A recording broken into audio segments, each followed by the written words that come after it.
Howdy, folks. Welcome back. Episode 89. Episode 89. Um, we're getting there. We're 11 away from 100. Can you believe it, guys? It's crazy. It's crazy. I already got some folks in early. Reese, extra early at 12:16 this afternoon. Crazy talk. Hizzy Cat's in at 7:31 with a sup. By the way, Reese said, "Hey, y'all, going to be a good show." Yeah, it is going to be a good show. His cat says, "Sup."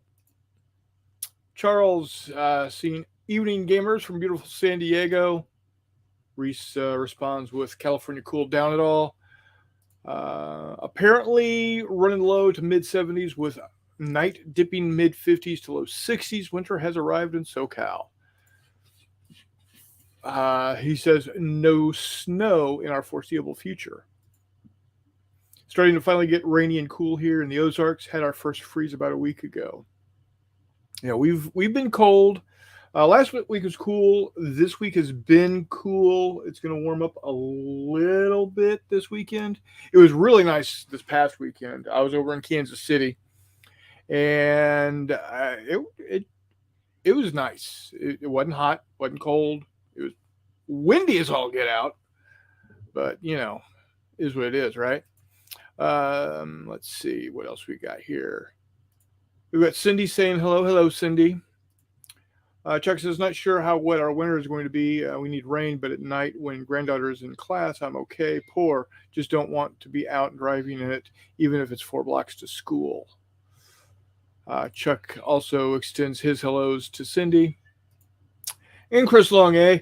Hey, how's it going, eh? We had our first snowfall, but it did not stay on the ground. Yeah, snow sucks. If anybody is aware of that, snow can go pound sand. So, not a fan, but oh well. So, what we're going to be talking about tonight, Wiley Wargaming Weekend happened 2 weekends ago. I was going to talk about it last week, but I decided to take the night off. Just needed to recover. Needed a little relaxation. Spent the time with the wife, took her out to dinner, and then so we actually left. We both took Thursday and Friday off, and spent time together, starting the weekend early on Wednesday night. So I do apologize for that, but it doesn't happen often. I think that's the second time in over a year that I haven't had a Wednesday night show, so bear with me. We are going to talk about Wiley Wargaming Weekend. We're also going to talk about BattleSuit Alpha. We'll be taking a look at that here in just a little bit, along with the absolutely amazing cards. We're going to take a look at those also. But got to talk about the sale. We got a sale over there at Wiley Games, 20% off, I believe, through Halloween, through this coming Monday, for all things spooky. So 20% off of Tales of Horror, 20% off of Core, 20% off of the cards. So yeah, 20% off. Can't beat it. And it's automatic. You don't have to put in anything. And unless I'm mistaken, and I could be, but unless I'm mistaken, you can put in, I think you can still put in the code not J, NOTJAY, not J, to get an additional 10% off. So I think that would come out to be 30% off. Now that not J code is a one-time code. Once you've used it, you can't use it again. So load up. If you don't have hard copy Core, get Core. If you don't have hard copy Tales of Horror, get it. The cards, get them. Even the spooky scenarios, all of them, 20% off. No code needed. Add not J, NOTJAY, all lowercase, and that will give you, fingers crossed, give you an additional 10% off. Hey, we do have a friend with a hello, sir. Welcome. What's up? I'm actually home. Thank you for joining. My pleasure. Yeah, Steve, you're correct. If you use the code McMurray, you do have to spend. You're actually paying 50% more. So, if you just want to throw money at Wiley, go ahead and use McMurray and pay that extra 50%. Let's take a look here. Chuck says family first. Thank you for understanding, Chuck. I appreciate that. Hissy Cat says, Charles, we have a 0% chance of snow. Darn, you can keep it. I hate snow. Walkout Games. Chris Long says family first as well. I'm about to build my first Gunpla. Gunpla? Okay. Is that how timely? I don't know. Well, we're going to be talking about Gundam? BattleSuit Alpha. Maybe Gundam. That may be what he was going with. Well, maybe in the Kayamakas Mount Laguna area. Bunkhouse is in the house. Evening, everyone. Evening, sir. Chuck says Todd, and Walkabout Game says the robe. So you could wear it today. It's chilly. Yeah. Well, what we were talking about as you were coming in is the sale over at Wiley. Oh yes, the horror sale. Yes, 20% off through Halloween. So, I can't. I'm not ordering anything because I'm afraid. Yeah, well, don't be afraid. Don't be afraid. Or as Luke said, I won't be afraid. And Yoda's response is, "You will be.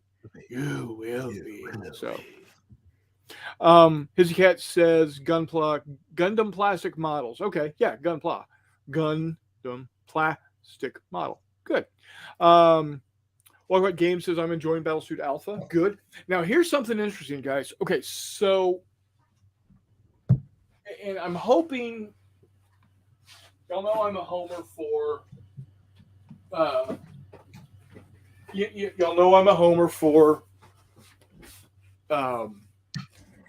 Wiley Games. Yeah, always. He is.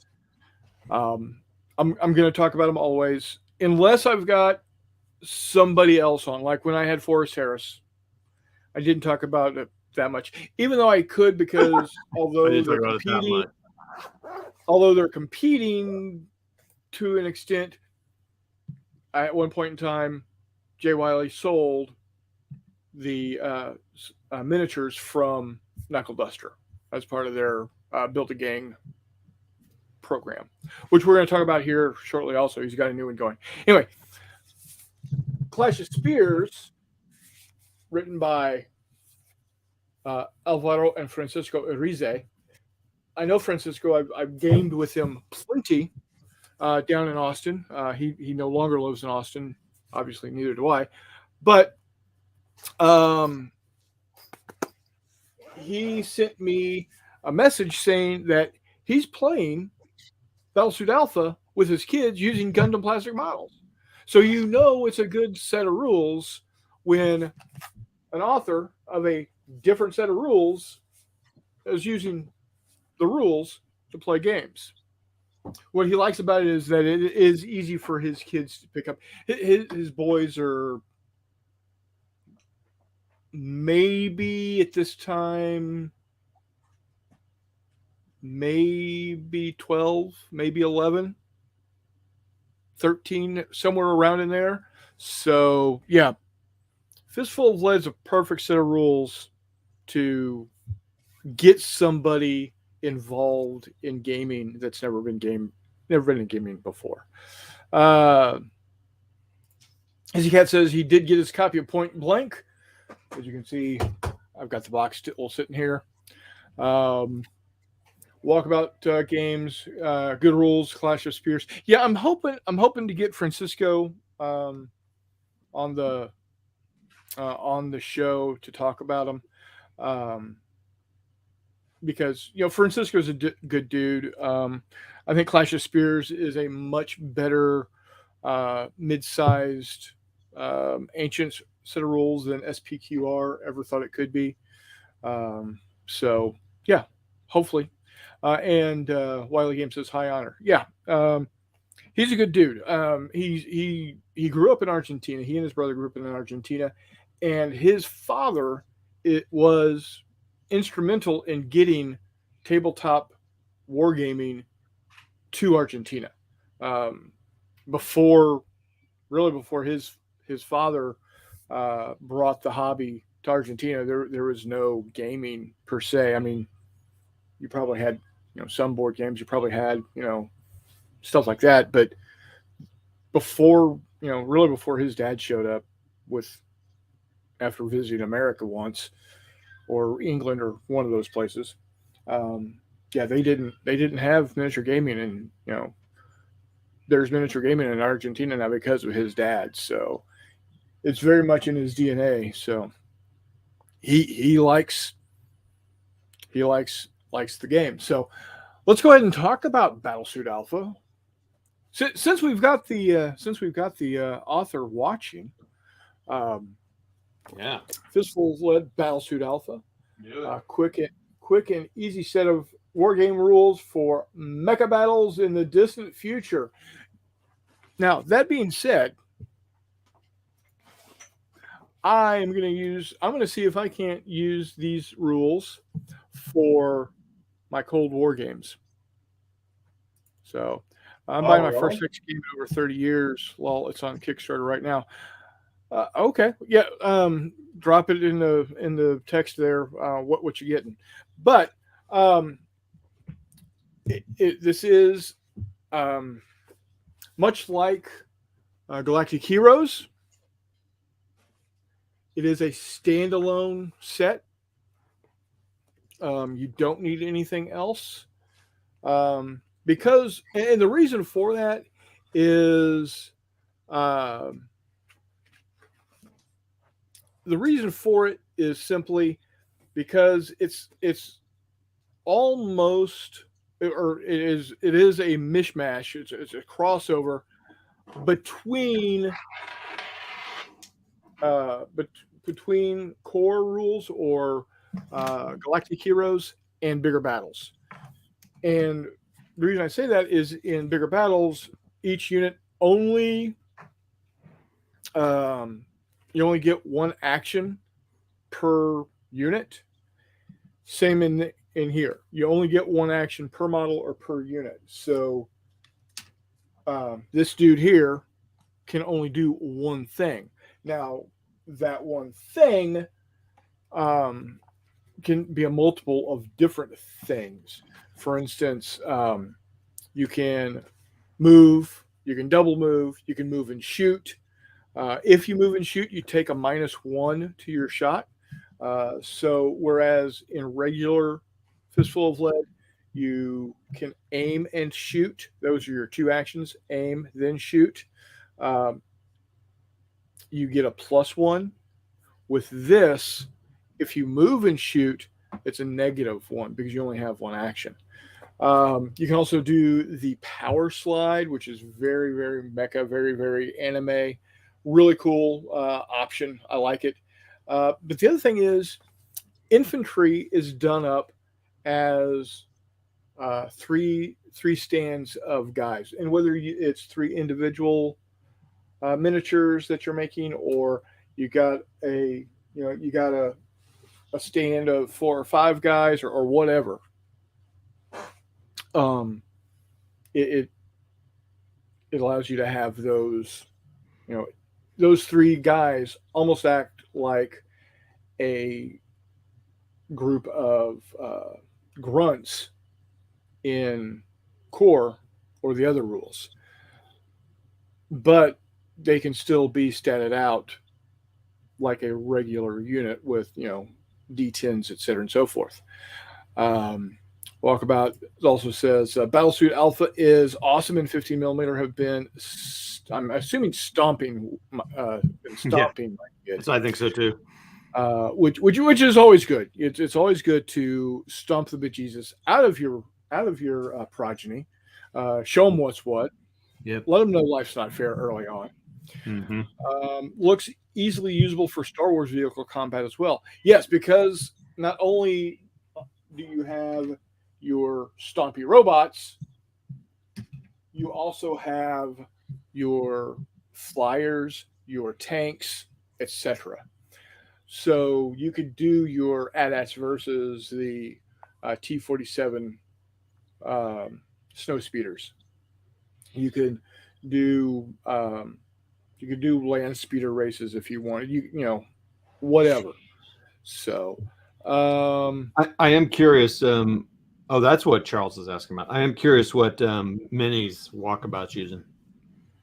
But oh yeah.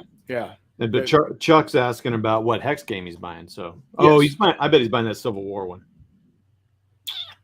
I don't know. I don't know. I'm going to be right back, Chris. I got to step out just a second. Okay, go ahead. Literally right. Right. The book is gorgeous as always. As you can see here, it's amazing looking. Even gives an example of using the same size mech. If you use 15 millimeter with 15 millimeter buildings, it looks like this.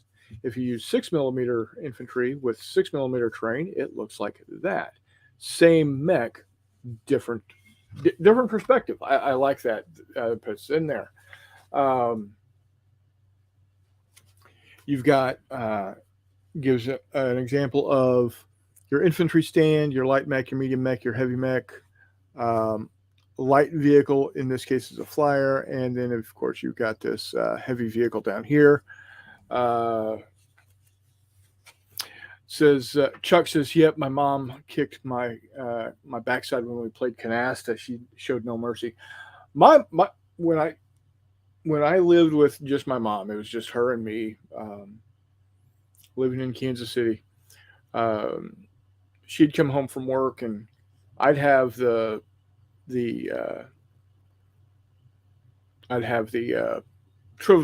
Trivial Pursuit board laid out and ready to play, and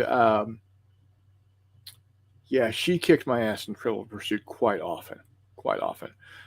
Showed no mercy whatsoever. So I would always get the geography and the science and technology and some of the sports correctly.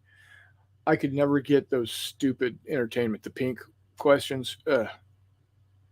Always my downfall. Always my downfall. I got the history ones also. So Bunkhouse says, once I can afford it, I'm grabbing BattleSuit Alpha. I got to play at Battles and Brews and greatly enjoyed. Yeah, it's a great game, guys. I don't know anybody that has played it that hasn't liked it, to be honest. Some of the other things you can have, of course, it has the same cards, and we'll take a look at the cards here. Okay, so your actions are, you can do it at the double, where you can move the mech vehicle or infantry unit can move at twice normal rate. Move cannot put the miniature within 1 inch of an enemy mech, vehicle or infantry unit, and the miniature cannot shoot when moving at the double. There's also charge. So there's a difference between at the double and charge. Charge actually is what you use when you want to get into close combat.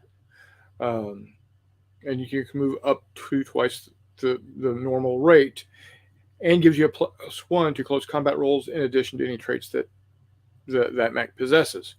So that's a big difference between core rules and BattleSuit Alpha, is that you actually have to say, I'm going to charge you if they're over the regular move distance. Now, if I'm not mistaken, I can do a regular maneuver move and put myself within 1 inch to attack, but I don't get any of the charge bonuses. So I can. So there's charge. Also when you charge, you cannot shoot when charging. So it is only to get you to a enemy to do close combat. You can complete a task. You can use basic maneuvers, And he is back. Sorry about Welcome back, sir. Thank you. Mechs can dodge and weave a single move distance during this move. They cannot shoot, but all enemy fire at them is at a -2 to their shoot roll until the mech activates again. To help remember, you can place an evasive marker next to the mech. And if I'm not mistaken, is there... No, we don't have an actual... Oh, yeah. That there is your evasive marker. The little blue circle with an arrow.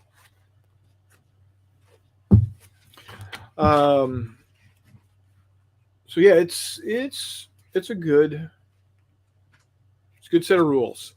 Like I said, I'm gonna see if I can't morph it into Cold War. My brother and I have a plethora of 15 millimeter World War II models, and we're going to see if we can't do World War II with them also. We'll see. So that game is good. It's fun. The most fearful sacrifice is the Hex game. I knew it. And he says he's printed all of his own mechs. Okay. Oh yeah, of course. Yeah. Okay. And LBW Steve is in the house. Hey dudes, how you doing, sir? Man. How are things in frosty Fargo? So let's take a look at these cards because they are cool. They really are. First off, the backs look really cool. I'm gonna embiggen myself. That's the back of the cards, so really cool there. And they've got a black background. So here's the Joker. Yellow and black. Then your black cards are actually, because you've got a black background, are actually blue. And they just look, they look the part. Oh, by the way, Todd. Yeah. Reese is jealous of your table. Oh. Thanks. There's worse things to be jealous of. It's a Walmart plastic table with a sheet of plywood on top, so it's pretty fancy. Yeah, and then of course the reds, the hearts and diamonds are still red, but looks just stunning against the black background. So I mean, they're wasn't he going to send out some replacement cards? Was that one, or was that something else? No, that's this. So what happened is one of the jacks was jacked. Yeah, it was jacked. Instead of being a close combat card, it turned out to be a shoot, a +1 shoot card. Yep. So there's 3+ shoots and only 1 close combat. So they contacted the printer, had brand new jack cards printed for everyone that they had already sold, and they have received them and shipped them out to all the customers that had purchased a deck of cards. The new deck of cards are proper now. Also, if I'm not mistaken, it had 2 Queen of Hearts cards in there, so you got a bonus. That's the reason I'm glad I don't run a game company. Yeah.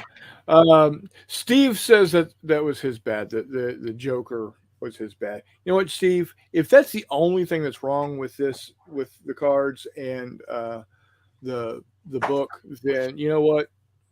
We're golden. You did an amazing job on those cards. I truly think they are top notch, along with the rest of the cards that have ever been put out for Wiley Games. He's making them right, so it's all good. Yeah. LBW Steve says, okay, just hanging out and chilling. Very good. All right. And Chuck says, bought 2 mechs, Iron Wind Battletech. The one is a 2001 model under Iron Wind Ralph Partha. Very cool. E4 Airman, sorry I'm late. That's okay, man. I'm glad you're here. We actually have 16 watching right now. Ooh. No pressure. No pressure, Todd. Yeah, I'm really bringing my A game tonight. Yeah, well, here I am. So, a lot of fun. It's going to be a lot of fun. So, I'm curious what you want to do with it with World War II and or Cold War. What are you gonna? What's the dealio? I'm just looking to, expand the capabilities of the Fistful of Lead games to be able to play with every one of my models with this set of rules. So at this point in time, it's just because I can. Yeah, right. I'm not saying that they're going to be the absolute best way to play World War II or Cold War, but why not? Why not? So, we'll see what happens. We'll see what happens. And I can even push it out farther to be, use bigger battles concept with the rules, and go with even bigger. His cat says you're in your PJs. I am. Well, I can't be in my PJs on not Jay's channel. He'd get kicked off YouTube. So this is pre-PJ. That's just kidding, sorta. That's going to be for the your members only jackets, right? Or my members only page. That's right. So wearing my members only jackets. So 2 weeks ago we had Wiley Wargaming Weekend, and what is Wiley Wargaming Weekend, you may ask? Well, someone's got cat scratch fever. Hold on. That's hilarious. What was Wiley's Wargame Weekend, you'll ask? Well, it's a place where they play games and war games and Wiley method. And that is me vamping. Oh, I'm still vamping. Oh, boy. I was unable to make it because I was on a business trip. I had 12-day work week, so I was out of the picture. And I would have gone otherwise. So it sounded like a great time playing Wiley games at the Wiley War Game Weekend thing. Am I done vamping? Okay, you're on. Okay, shoot.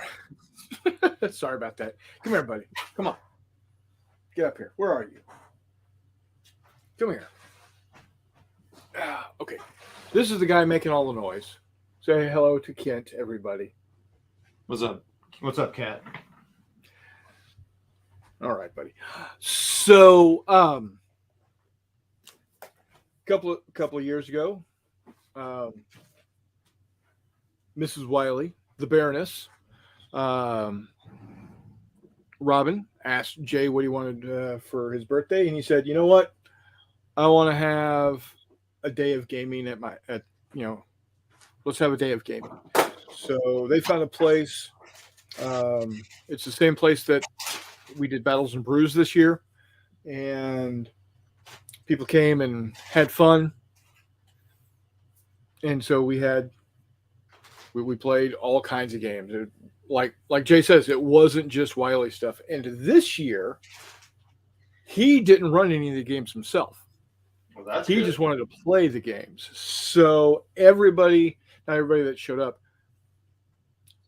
people that did show up brought games to play. That's cool. The first something? Did I take something? Yes, I did. I took What a Tanker. Cool. And we'll talk about that here in a second. The first game, Steve, 2 Action Steve, put together, and it was Terror Island.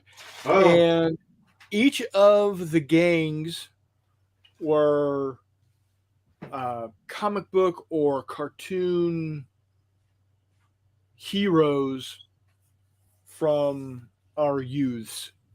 There and some were made up. He made some up, but there was like Johnny Quest and the some of the other gangs on there. They could either work together or the gangs could work together, or they could, fight each other. But the table, Terror Island, was run by Captain Nemo and a gang of guys that are trying to get stuff across the board to get to Captain Nemo. Yeah, as Steve says, it was the greatest adventurers from any period.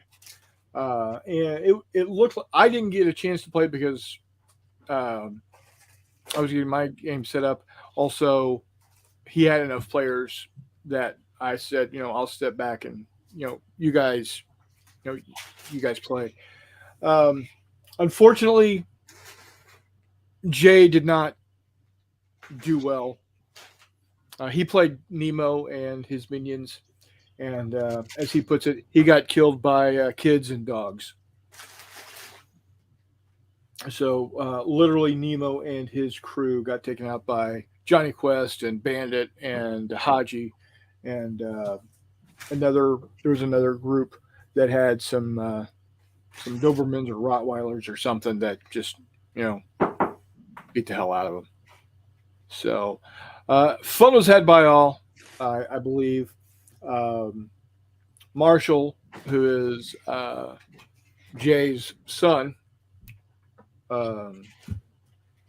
he played the other table team, and McMurray decided, you know what, I'm just going to sit back here and beat the hell out of Marshall, and then steal the booze. He didn't win, but Terror Island exists out of space and time, can have dinosaurs, robots, aliens, whatever. You want up here? Come on, buddy. Come on. That sounds like a McMurray move, by the way. Oh, yeah. Absolutely it was. Absolutely it was. So, Warmut's in the house. What's up, buddy? Let's see here. I'm guessing he's done here taco time. Yeah. Bunkhouse says the best rules are the ones that get friends together to play games and have fun. The ultimate result should be for all to have a good time. Absolutely correct. I agree. Mini Warmut says hi. My name is Mutt. Hello, Mutt. Scala Gremlin's in the house. He says, hey, a cat. Walkabout says, hello, Mutt. Bunkhouse says, I wish I could have gone to Wiley's Wargaming Weekend, but I've got too much stuff to deal with in life right now. Yeah, it sucks when life gets in the way of our fun. But you know what? There's always March to Victory, and there's always next year. I would imagine that everyone had a great time, though. Yes, we did. Wiley says, we just provided the space to play, food, and booze. Reese says he loved the look of Nemo. What do you do? See, this is why I don't want you in the room, because you're going to climb on everything, tear stuff up. Get over here. Get over here. What game are you setting up there, Todd? I'm actually tearing down. This table is what I was using for that Barkman's Corner game a million years ago. And you haven't done anything with it? Man, you have not been at home. Nope, not at all. Wow. This table's just been sitting there. I tried a couple of little board games. Most of my gaming has been with McMurray, that longest, or It Never Snows. Yeah. How's that been going? Good. We finished it. Oh, okay. Outstanding. So yep. Steve says, but most of all, Terror Island has death. Yeah, there was a lot of death. Yes. Scala Gremlin says, I've heard that the Baron has never actually won a game of Fistful of Lead. Whoa. I mean, I don't know the veracity of that, but I wouldn't doubt it. Walkabout says, I just got some new dinos for games of Fistful of Lead. He says, untrue, I have won several Fistful of Lead games, but no one likes losing to the inventor. Well, there is that. Shots fired, shots fired. So that was the first game, and everybody had fun with it. It was a lot of fun to watch. So while that was going on, I was setting up on right next to that game. Jay's got a 6 foot by 6 foot by 8 foot table, so you can put two 6 foot by 4 foot games side by side. Oh yeah, Terror Island will return to March to Victory 2023. Yeah, we should have end credits where it says that at the very end. Kind of like the Marvel credits. Anyway, so while that was going on, I was setting up my What a Tanker game, and we had another gentleman who is from just north of Peoria, Illinois. Town is Chillicothe, Illinois. Would you stop it? Just sit in my lap and be comfortable. He came down and set up a Fistful of Lead Reloaded game that Mutt would have appreciated. This ended up with killer chickens and corn stalks. Oh, bro. That was going on while I was running my game, and folks seemed to have fun with it. Now Jay decided he wanted to play What a Tanker, and so being the birthday boy, I gave him first shot at what tank he wanted to take out, and he chose the Ox Panther. The Ox Panther is the most powerful tank on the table, right in front of the Pershing. And second turn, he got took out by a box standard 76 millimeter Sherman. That's hilarious. So, yeah, he had 14 dice in defense. All he had to do was roll 3 5s or 6s to not take any damage whatsoever, because the box standard M4 fired, and he got 3 on 7 dice. He got 3 5s and 6s, which are penetrating shots. Okay. All he had to do was, on 14 dice, roll 3 5s and 6s. He didn't roll a single thing over a 4. That's awesome. And in What a Tinker, if you take 3 penetrating hits in a single round of in a single shot, you blow up. Oh boy. So he didn't. I don't think he even shot. So sigh. We did give him another tank. It's his birthday. Yeah. I can't remember if he did actually get any kills, but Jay says it was bullshit. Hey, I did my best on letting you have the most powerful tank on the table. It's not my fault that Ken's kid decided to go bonzers on those 7 dice and get 3 5s and 6s. So, and when I mean kid, he's college aged. It wasn't like he was going up against a 9-year-old, because you never want to play a game against a 9-year-old. They will slaughter you. I mean, didn't the kid know it was his birthday? Let the birthday guy win. Oh yeah, well, it was Ken's son, so he didn't care. Anyway, but ended up the Americans ended up winning that game. They lost some tanks, but the Germans just got raked over the coals. Keep in mind, Chris, when I say kid, he's in his 20s. So, of course, it's a kid to me because I'm old as dirt, and so is Jay. But so we had that. Then we had a game of. What did we have? What was? I'm drawing a blank now on the other games we played. Crap.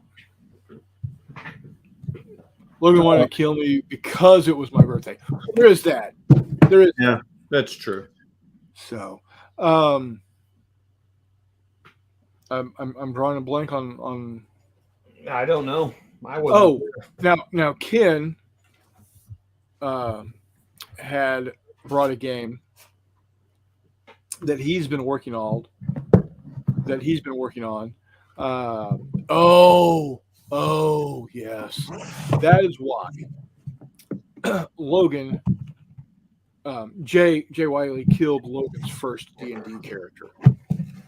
Oh, so retribution.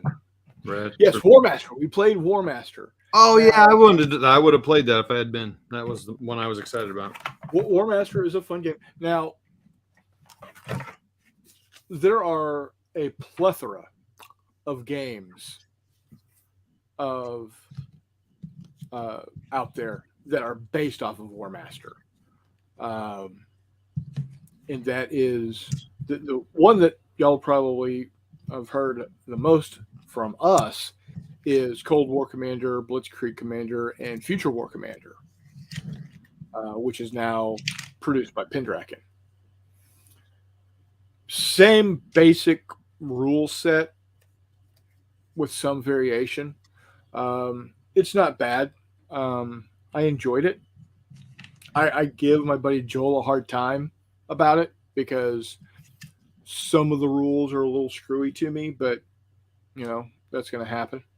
Now that one, Jay's side did win. It was the Undead versus the Chaos Warriors. And my Undead got the crap kicked out of him by Jay's Chaos. And what size were those minis? 10 mil or? Yeah, they were 10 mil. Looked really good on the table. I like the smaller scale stuff for mass combat. Yep. It just looks so good. Speaking of smaller miniatures with mass combat,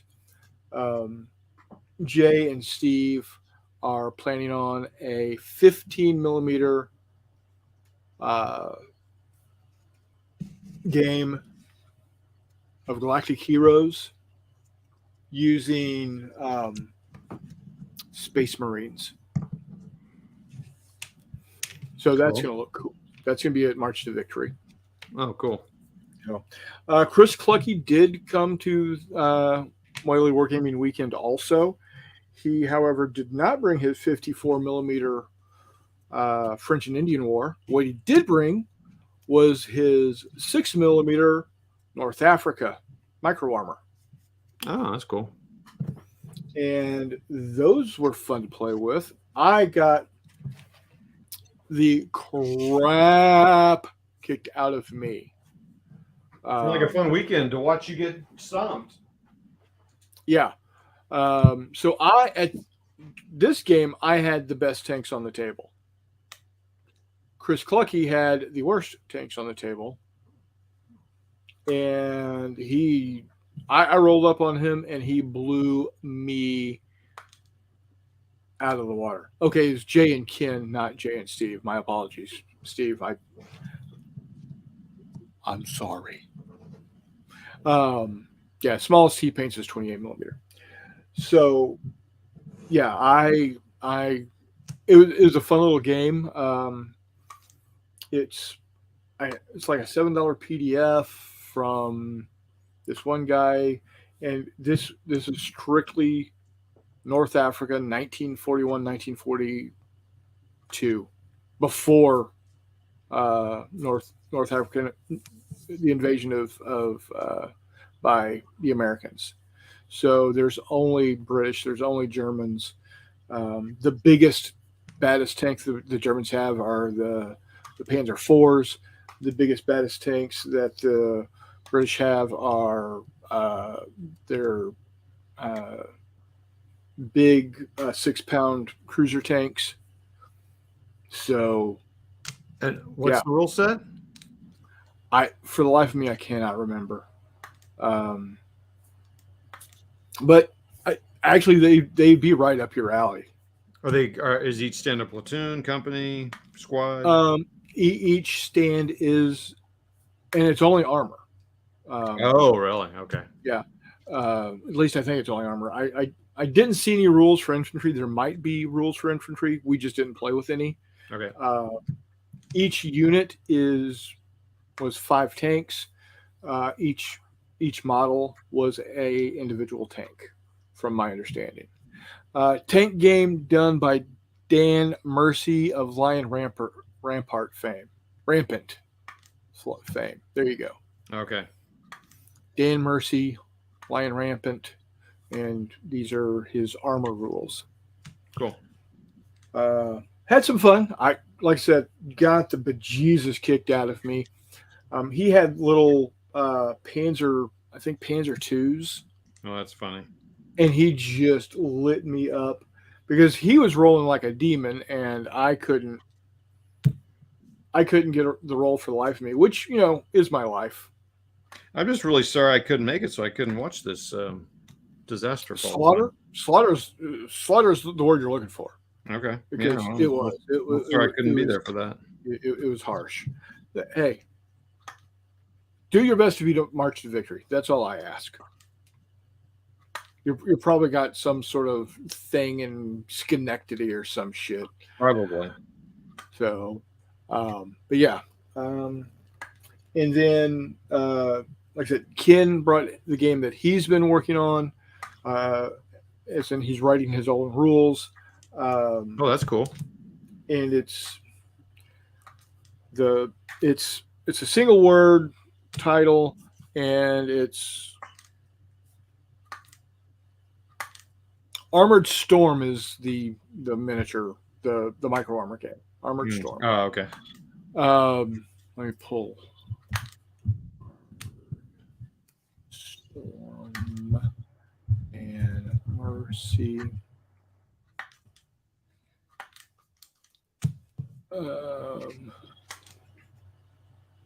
Yeah, you can get it at Wargame Vault for $7.45. That's cool. So there you go. Cool. You can also get a soft cover book sent to you, $11.45. And you can get the watermarked PDF and the soft cover book for $12.03. Oh, Challenge. That's it. Challenge is the name of Ken's game. What's Challenge about? I honestly don't know. I think it is a medieval, very small unit, maybe even one-on-one combat, I think. Gotcha.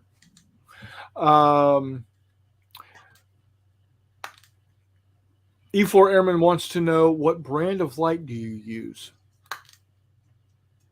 You're talking about this one? Yeah. Yeah. Just a minute. While you're looking that up, Steve, try some 2mm. Actually, don't. You'll go blind. Not Julius Studio, Julius Studio, Julius Studio. Got them. Couldn't even tell you where I got them, but it's a set of 2, and they work pretty good. It came with these huge fluorescents, which are going to be out of date here now. Yeah, but they work. I mean, it does good. A lot. It's the same lights. You see a lot of people have them on their channels. So. Yeah. There we go. What about that one in front of you? That is an old school something my wife got. Old school fluorescent desk lamp. Dazor, Dazor. But I would be. Well, I mean, I don't know. Dazor is probably still in business, but yeah, I think it's fluorescent too. Yeah. But my wife's a lighting designer, so she gets these crazy lights sometimes. And Steve wants to make everybody sure that it's not just challenge, it's challenge. Because you got to yell it. Wow. So you put a lot into that. There you go. Are you finally calmed down? Crazy ass cat. So, all in all, it was a great weekend. One thing I did learn or discover while I was there was probably one of the best tasting rums I have ever tasted. It's called Bumbu. That's cool. It's very, very, very tasty. Tasted really good with when mixed with my Coke Zero. So good that I picked up some this past weekend and shared it with my brother, and we had rum and Cokes with dinner on Sunday night. So it's very tasty, very tasty. Walkabout Games says I'm deaf now. Sorry about that. Yeah, I should have warned anybody wearing headphones. Sorry. I apologize. Steve says, yes, that stuff was tasty. Quite nice. But all in all, it was really a good weekend. Had a lot of fun gaming. Did get out to my favorite game store while I was there. Picked up the Darth Maul box, picked up the Yoda box. What I found interesting is that you can make both the leaping Yoda and the standing Yoda. There's 2 different standing Yodas. Oh, that's and cool. The leaping Yoda. So you can make 2 of the 3 that are pictured. I thought you were only going to be able to make, 1, but that's pretty cool. Yeah. And the Darth Maul has 3 different poses you can build, and comes with his 3 little attack droids or follow droids or whatever. So I'm going to be working on those after I get finished up with the ships I'm painting up for E4. Should be wrapping those up here within the next week or so, and then I need to get the T-shirt from Mr. Wiley, so I can get all of that shipped off to Mr. E4 Airman. Hopefully before Christmas. No, I'm kidding. It'll be sometime in November that I'll be sending that stuff out to you. So I have not forgotten, just so you know.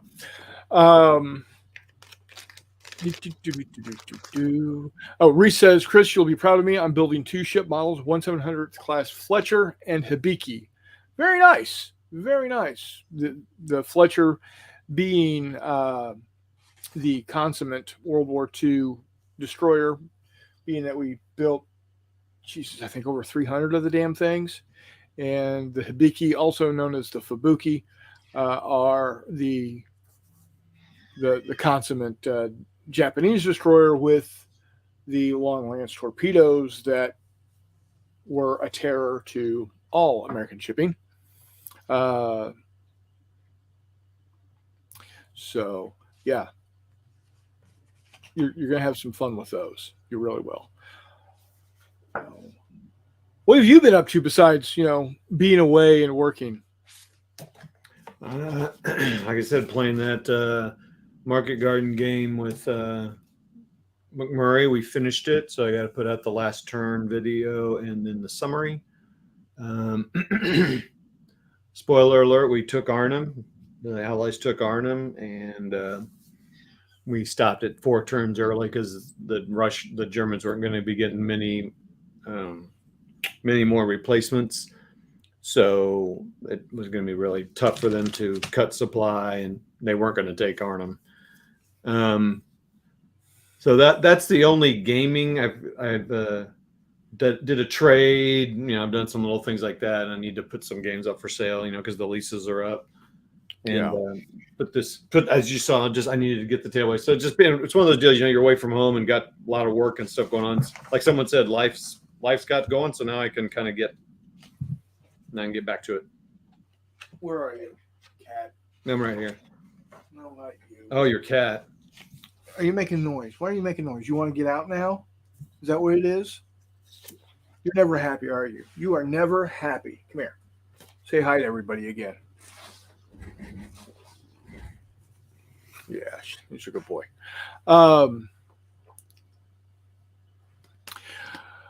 Reese wants to know any idea what engagement had both. I'll do some research, but I will bet Savo Island. The battles in Savo Island had both. It's probably a good bet. Kenneth Seidenblad's in the house. He says, jumping in late from work. Welcome, Kenneth. Glad you've made it. E4 says, always great to hear you speak about ships. I'm going to start. I know I keep saying this over and over and over again. Once I get these little ships painted up for you, E4,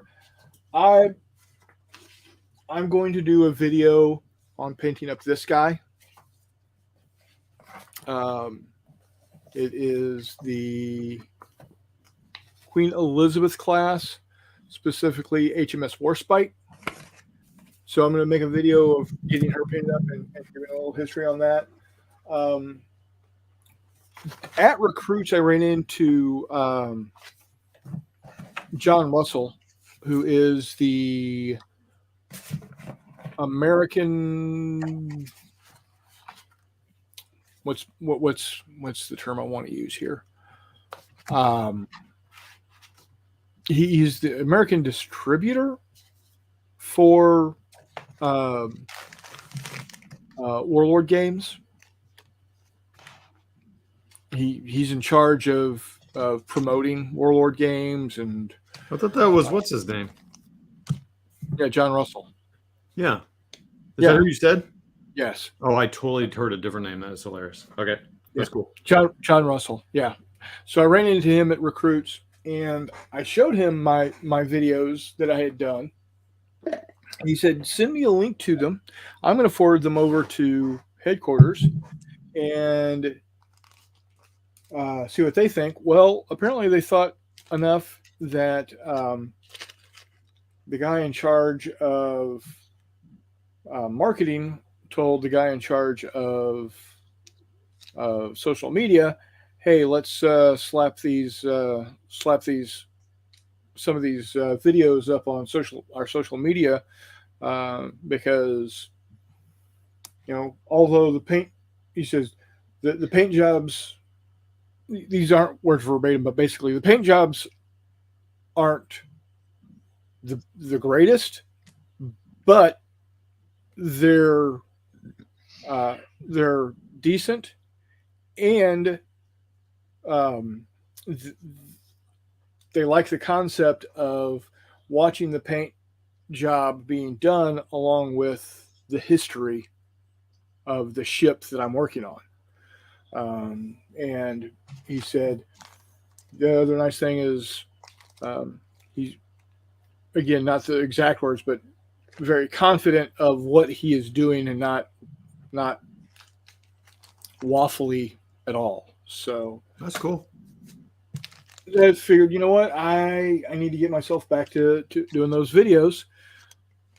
As much as I hate, it taking 5 hours to upload a video, it's something, something I have to deal with if I want to continue. And I think that's probably a big reason why I did not hit my 300 by the end of this month. So, because that's on me, I'm going to extend out to Thanksgiving. If we can hit 300 by Thanksgiving, once I start, uploading my videos again, if we can hit that 300 by Thanksgiving, I'll be giving away the Star Wars set. So there you go. Let's see. Reese says, no, Walkman, I have not. I stay away from naval except to bomb ships with my planes. Oh, there you go. I've got, Hizzy Cat says, I've got 2 copies of the 1/700 scale Japanese light cruiser Yubari, one of, for a basic build, one with PE to do a try-hard, going on the new YouTube channel. Very nice. Reese, the British and German ships are awesome looking, and 1/700th HMS Hood was amazing. I can imagine that. It says the paint jobs are tabletop ready. Yes, they are, and that's what I paint to. I paint to be on the table. I don't paint fancy. I don't paint. I don't paint them to be on display. I paint them to be used. And Walkabout, Chris Long says, I feel your pain now, Jay. I'm doing my first vid in ages. So I am hoping either late this week or first part of next week to have a video up. He says, I need to finish 20 more Viet Cong before I start a new project. Yeah, those Viet Cong better be ready to go in March, buddy. I'm expecting to see that. So, what is it? What do you want? Oh, I also noticed you have been putting out some videos. Oh, yes, I have. Yeah, about so Heroes of Normandy system stuff. Yeah, that looks pretty good. Yeah, it's been fun getting that stuff. They had a big sale. Like they got, so they're a French company, so to ship it over is pretty crazy lately. So they worked with some game distributor and said, let's offer a great deal, and so they did, and so it's one of those. The shipping was like it's free because I bought some stuff. So you purchased more than the minimum. Yes, I did. Yes, I did. So, but all in all, last couple of weeks been good. Now this last weekend, kind of pay the wife back for the last weekend of September and the second weekend of October, being over to Kansas City. She said, I want to go see some quilt shops. He said, okay, we can do that. And we need to go see Cameron, our grandson, before he leaves for Australia. Okay, we can do that too. So we took Thursday and Friday off, like I said. She had a quick doctor's appointment Thursday morning, and then after that, we started driving west, and we stopped on Thursday, we stopped at 8 different quilt stores between Hannibal, Missouri, and Kansas City. You said it's kind of a tour thing or something? Yeah. Well, there was 2 different ones she was doing. Hey, Jeffy. Hey, what's up, Glad man? to see you here, buddy. Hope you're having a great week. Um, what? God. Anyway, so there was two. There was one that was the US 36 quilt, and what US 36 is, Highway 36 runs across northern Missouri between Hannibal, Missouri, and St. Joseph, Missouri. And we had done the western third already. She had done some of the stores around Hannibal already. So we had a couple along the way that she wanted to hit, but they're mostly only open on Fridays and Saturday mornings. So we took off on Thursday and hit the 8 she had remaining. So she got all of, and each one of those you go in and they have instructions on how to make a block, a quilt block. I got you. So it's a block that was designed by that store. It's unique to that store. That's cool. And what you do is you put it all together to make this quilt. Gotcha. Yeah, that's cool. The other one is called Shop Hop, and there's several different states that do this. Illinois is a state, Missouri, Iowa, Kansas has this. The thing is, there are, like, for Missouri this year, there was 70 different stores participating in the Shop Hop throughout the entire state. Okay. The state was separated into 5 different districts: Northeast, Northwest, East Central, West Central, and South. Okay. But you only had like 2 months to get it all done in. Oh, that's fun. And none of the stores are normally open on Sundays. Right.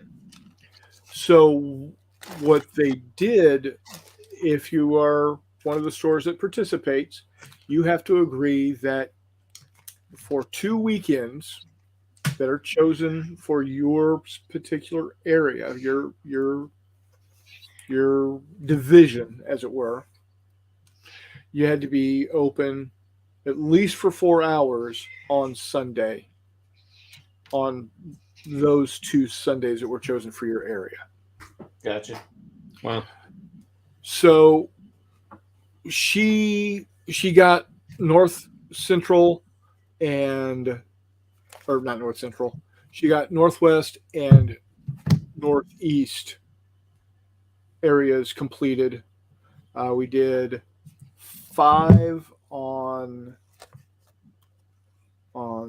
we did 5 on Friday and 4 on Sunday. We couldn't do any on Saturday because we had to go watch our grandson play rugby for the last time before he goes off to Australia to play rugby. Next stop for not Jay, Australia. It'd be cool if I could. He's going to be in the Canberra area. That'd be awesome. Yeah, it's expensive as ass. Oh fly yeah. down there. It's crazy expensive, but she got all of those. Now she found out next year when they do the Shop Hop thing, there's going to be over 100 stores in Missouri that are going to do it. I think I saw a independent bookstore thing did something similar. That's kind of a cool thing to get people to go to, outside their area and go check out. Yeah. Well, this one of the shops, and a lot of these shops are retired ladies that live on a farm out in the middle of no damn where, and they have their they get an outbuilding built on the property behind the house, and it's what they do. They sit in their barn, as it were, doing their quilting thing anyway, and people show up and say, "Hey, I want to buy stuff from you." Do they also have online presences or not really? Some of them do, and there's others that are actual, storefronts in town. Yeah, right. But a lot of them are, like I said, you go out to their farm. It's kind of cool though. Yeah.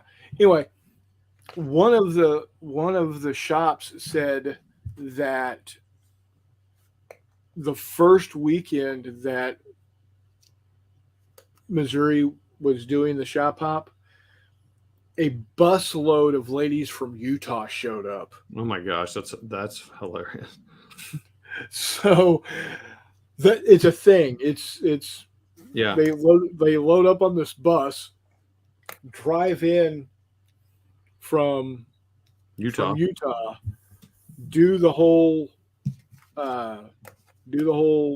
whole we're gonna hit all the different stores in this area all in one weekend type of thing.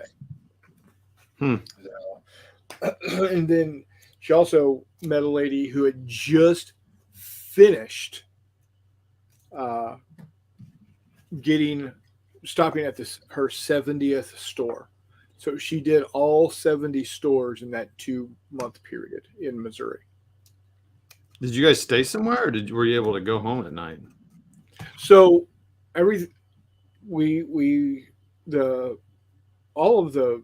so Missouri isn't that big. Yeah. So like on Friday, we got up at we left about 10:30 because the first store we had to go to didn't open until noon. No, we left at 8:30 because the first store didn't open until 10, and it was an hour and a half drive.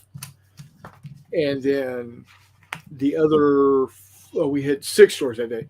The other 5 were, the next one was another hour and a half drive, and then the rest were less than an hour. Actually, we got down into the St. Joe area, just north of Kansas City, and there was 3 stores within 20 minutes of each other.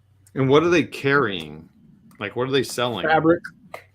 And they all have different fabric and stuff? Yeah, like they have... different fabric, different tools, different patterns. Interesting. So, yeah. Do they do like quilting there, like at their shops usually? Because I thought quilting was kind of a social thing. Yeah, like one of the shops that we stopped at, the lady has the same type of quilting machine that Donna does, and so they started chatting about it, saying, "Hey, I'm having problems with," Donna was saying, "I'm having problems with my machine. It, the thread keeps breaking." She said, "Well, are you using this type of thread?" No, didn't know that was a particular thread that I needed to use. He said, "Well, you can use whatever thread you want, but I've always found this thread to work the best." And she just handed her that spool of thread. That's cool. And it sounds like a bunch of war gamers, honestly. Yeah, it is. Are there any 2mm quilts? There are no 2mm quilts, but one store had a crap ton of what they call Civil War material, and it's fabric that is designed to look like material that was used in that era, used during the Civil War era. Lots of reds and blues and that type of stuff. So, no, definitely no 2mm blocks. The smallest block I think she has done is an 1.5-inch hex. She's been working on what they call a hexi quilt for at least 10 years, and it's just literally hexes that are about that big. And how she makes them is she cuts out the hexes with a piece of paper, takes that piece of paper, takes I think a 2-inch square piece of fabric that she has cut out, and then wraps it around the hex and tacks the points down.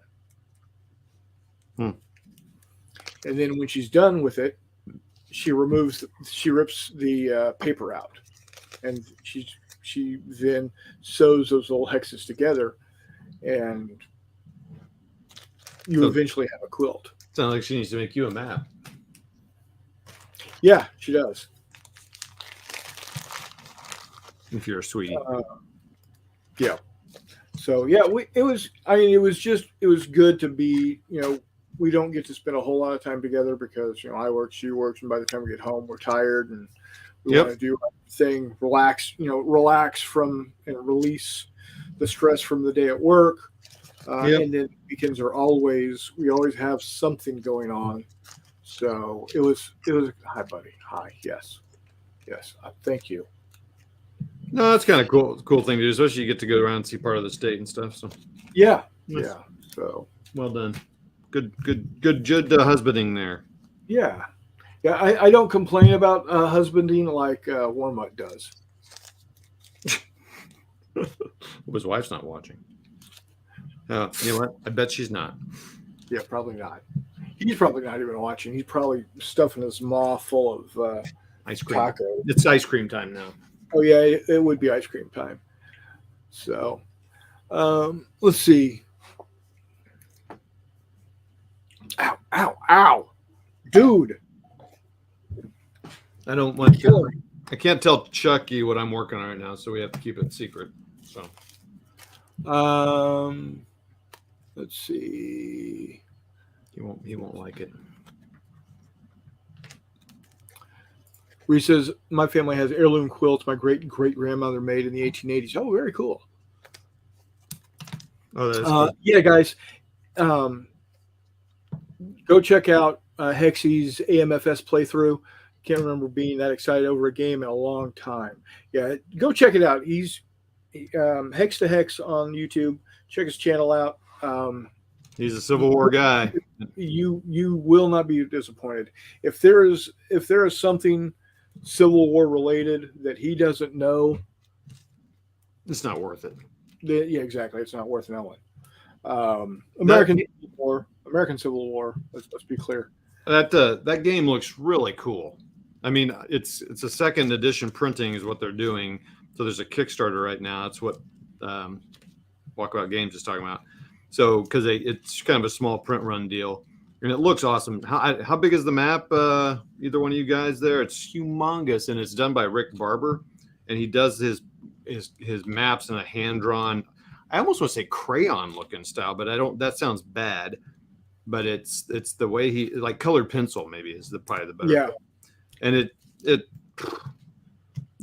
I almost would want to get, and it's Gettysburg, so it's that whole area that we've all seen. I don't even know Civil War stuff that well, and yeah, it's based on kind of a blind sword system, which is pretty cool, and there's some really neat elements to it. But I'm just like, man, it's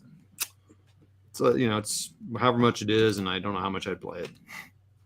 Right. But Hex to Hex, and a lot of people really liked it, and they sold out quick, and it was real recent that it came out, and they got a second printing turnaround really quick. So I'm sure it'll fund quick, and it'll happen. I'm sure. Let's see. And that's on Kickstarter, right? Yeah, I think it is on Kickstarter. While you're looking that up, the next crowdfunding, Game Found that Lock and Load is doing is a Napoleonic game, which, believe it or not, I'm tempted by. Yeah. It actually looks kind of cool. And Lock and Load's doing it, so it's going to be probably not too complicated. I mean, it's not going to be simple. Probably not. But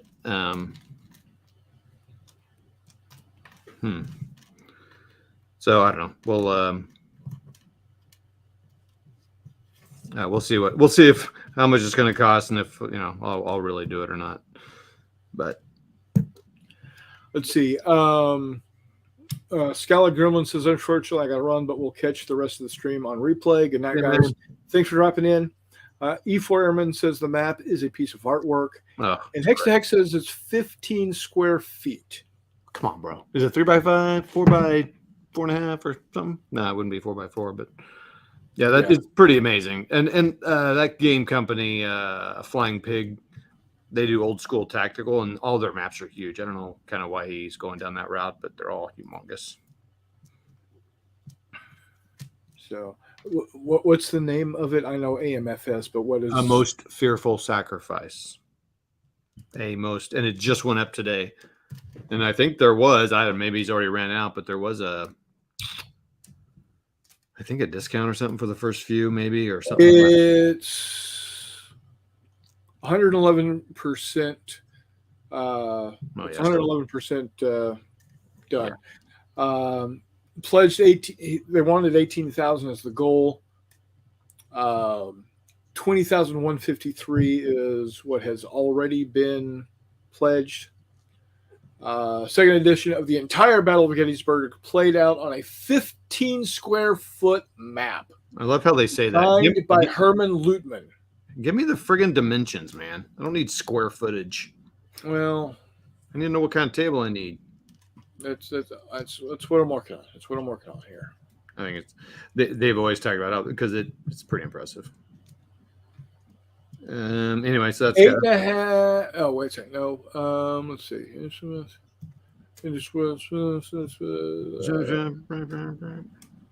Blah blah blah.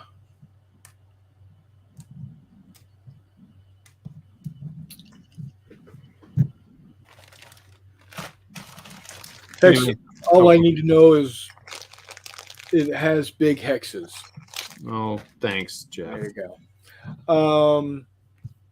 The map, each map is 30 inches by 41 inches. And so it's 2 game maps, 30 by 41. Okay. So I suspect the 30, the 41s are like this. So it would be 60 by 41 if you put them together. Gotcha. That's cool. 352 13/16 counters. 1 5/8, that's 176 5/8 inch counters. So there you go. Wow, 356 backers. Yep. Let's see. Wayne Hansen has a review. Stuka Joe has a playthrough. Big Board takes a look. Well, that's interesting.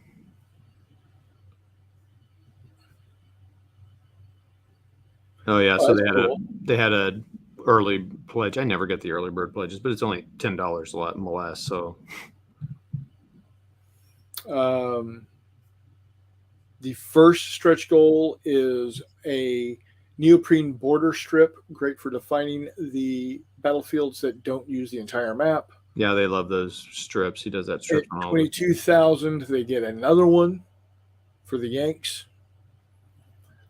Cannon border strip at 26,000, attractive Confederate border strip featuring a cannon. And then at 28,000, you get a Union cannon border strip. At 32,000, everyone knows that Lee hung around on July 4th, hoping that Meade would attack. It never happened.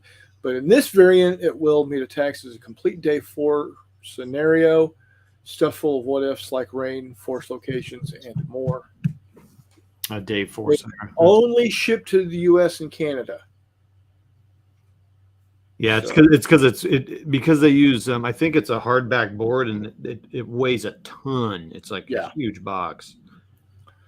So that's So I don't know. Those borders are kind of cool because it's to line because you'll play battles that don't use the whole map.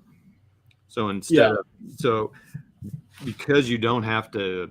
I don't think Jeff or someone else can answer this. I don't think you need to plexi it, so you can use that to, normally you might use tape or something, but here, you can use those. They're like little mouse. They're like big mouse pads. It's kind of cool thing. $110. Well, $90. Well, gets you the standard bearer pledge. Yeah. One copy of a AMFS. No. Does not include stretch goals, shipping to be charged in the pledge manager, estimated shipping costs provided. Looking at them to be about $20 to the lower 48. So $110 to get it shipped without those pads in that extra scenario, and who knows if they add more. I don't know how they do that. So actually, that's a good point. You don't have to do those pads if you want to save shipping and. Yeah. $110 gets you a copy plus customized battle dice. Oh wait. And the stretch goals. Oh, customized battle dice. Yeah, whatever. I'd almost be tempted, since it's not my main thing. I'd be tempted to do that $90 one. Yeah. How long is the campaign? You got 13 more days. So it looks like it's a 14-day run. Yeah. So yeah, you can see that they got a good illustration of the counters. They're big. That cool map artwork there. Yeah. The buildings. Yeah. So if you were one of the first 108 backers, you would have gotten the Jubal early. See what they did there? Yeah, they did. See, that's the nice thing. I do know enough that the names sound familiar. I couldn't tell you which side Jubal Early was on, but I know he was one of the commanders. He was on the side. He was on his side. He was on his side. Jeff, Jeff, you can't tempt me to buy this because you've already got me. You've got me with my favorite Civil War game, the Great Campaigns of the American Civil War. So,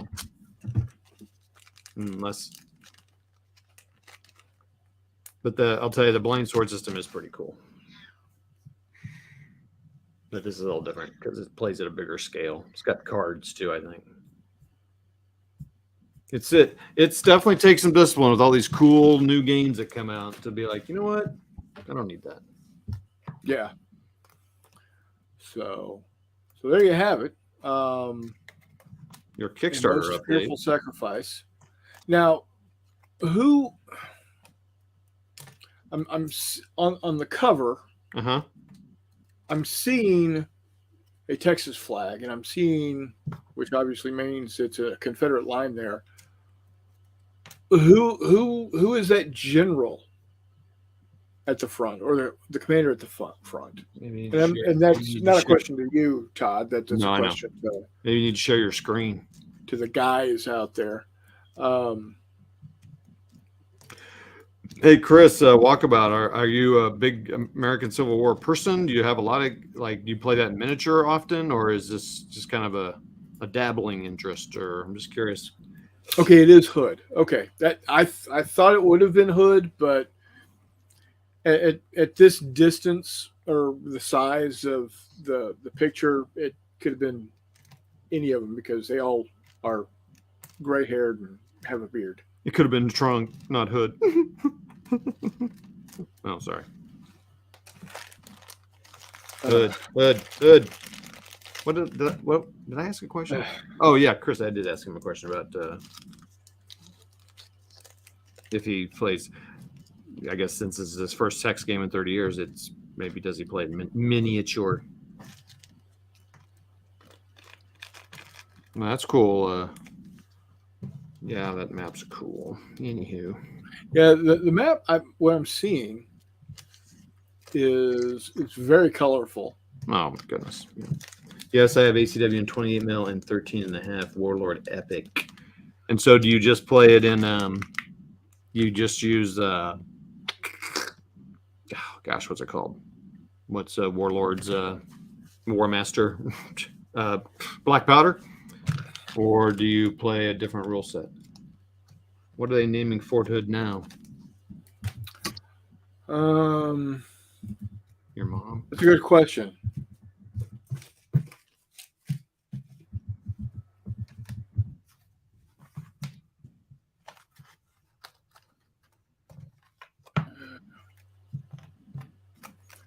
It looks like they're renaming it after Richard Cavazos. Who's that? First Hispanic 4-star general. Oh, that's cool.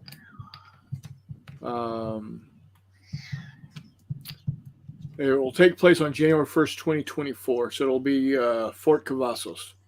Fort Cavazos.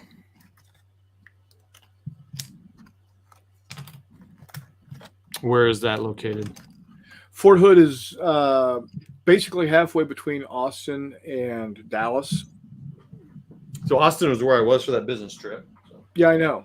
that's in that neck of the woods. Yeah, you are about an hour and a half south of Fort Hood there.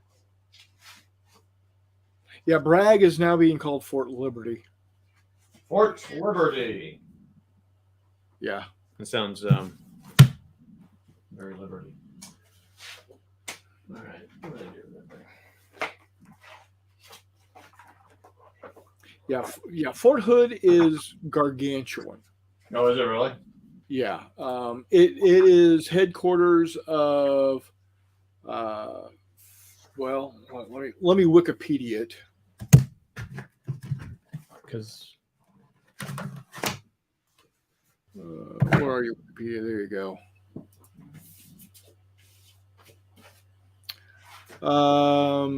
It is 332 square miles.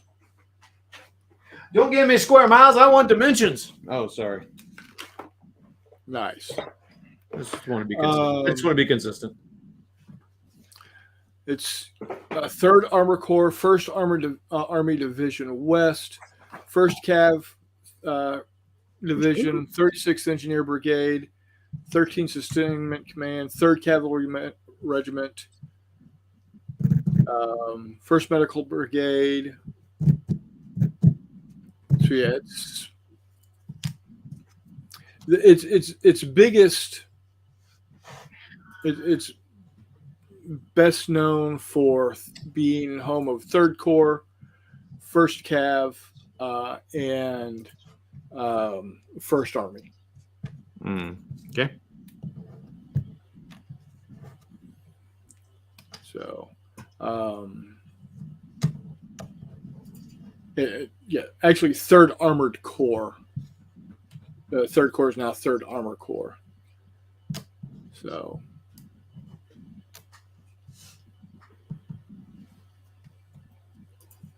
it houses about 40,000 troops. That's a few people. Yeah, just a few.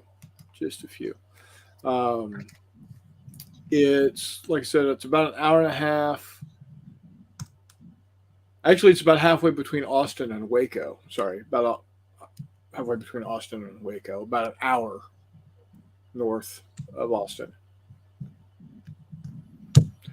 Yeah, Hex, it does get hot there at Fort Hood. It is, and fucking dust everywhere. And what's crazy is that with all the tanks rolling around there, all of the sand gets ground into a fine powder. So you're just constantly covered in material that's the consistency of bread flour. Does it get everywhere and irritate? Yes, it does. Yes, it does, Anakin. So he really wouldn't like it down there, then, would he? Oh God, no.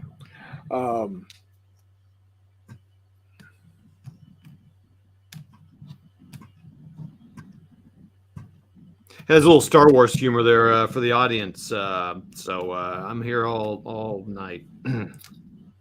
Yeah, Reese, I don't think they are renaming Wheeler because, like I said, it's not an active base.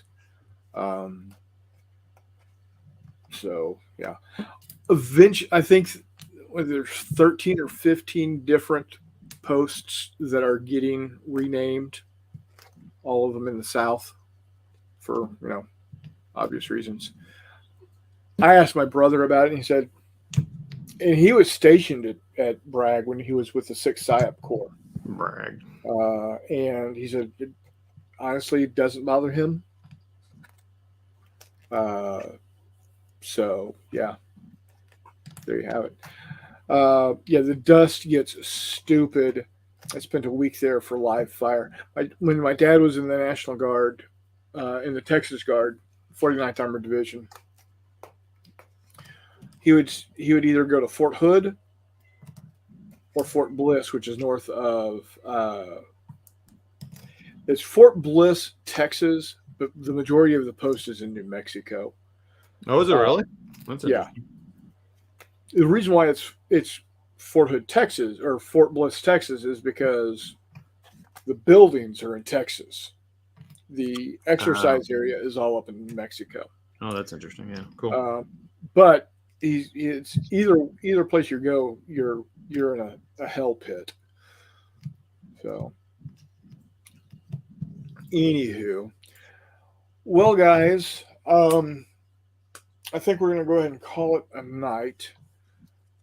Thanks for coming on, Todd. I appreciate it. Hey, you're welcome. Hex, good to see you there. Reese, thank you. Chris Long, thanks. Kenneth, E4 Airman. Who else we had? We had Chuck on here earlier. We had Scalar Gremlin was here. Hissy Cat was here. I think that. Oh, of course, we had Steve and Jay Wiley on earlier. Oh, yeah. If I didn't already say it, Hissy Cat was here. So thank you guys for joining. Oh, LBW Steve was here earlier. Yeah. Thanks for joining us. And I think next week we might talk more Navy stuff. Do it. They love your Navy stuff. So I know that'll just thrill some of my viewers to no end, like Jay Wiley and Jeff, Jeffy. So that's all right. A lot of people like it. Yep. So hopefully by then I'll be able to show off all the models I've done for E4 Airmen. So that'd be cool. Yeah. The Brits are basically done, and the Italians aren't going to be real hard because they're just gray with red and white candy stripes on the bow. I like those candy stripes though on the bow. It's fun to paint and fun to look at. Yeah. So, all right, guys. Well, I appreciate it. And until next time, we'll see you on the flip side.